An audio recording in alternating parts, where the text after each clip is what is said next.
Խորհրդային միության ժամանակ խորհրդային Հայաստանում ապրած կամ ծնված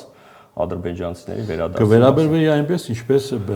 Ադրբեջանում ապրող հայերի վերադարձը։ Ահա, հիմա տեսեք, ինչ եմ սա ասել, սա դե ակտուալ թեմա էր իրենց մոտ, բայց կարծես բավականին լուրջ ռեզոնանսի առիթ է տվել, որտեվ հա խոսում են այս մասին։ Ես որ ուսումնասիրում եմ իրենց պաշտոնական կամ պաշտոնամերձ մամուլը, բավականին մտահոգիչ հայտարարություններ են անում, որովհետև այդ ամեն ինչի հիմքը դնում են արդեն իսկ հաջորդ պայմանը՝ ադրբեջանցիների վերադարձ։ Ես սրա մասին չէի արձանագրի եւ չէի խոսի հիմա, եթե դա բավականին լուրջ, այսպես թափ չհավաքեր։ Եվ ես կարծում եմ, որ երկուստեք իրենք խոսում են այս մասին, բայց ավելի շատ ադրբեջանական պահանջ է որպես դա հնչում, ընդ որում միակողմանի պահանջի տեսքով է հնչում։ Ինչի համար եմ նաև սա ասում։ Տեսեք, խաղաղության պայմանագրի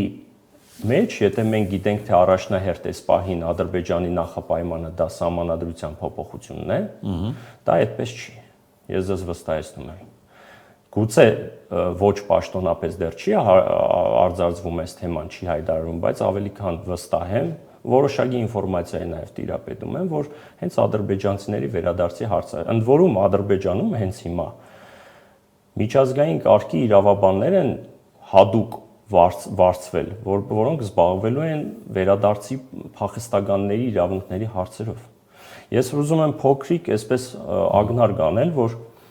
տեսեք, երբ որ Արցախից դուրս եկած հայը փախստական չի համարվում։ Դե տեսեք, հիմա միջազգային դե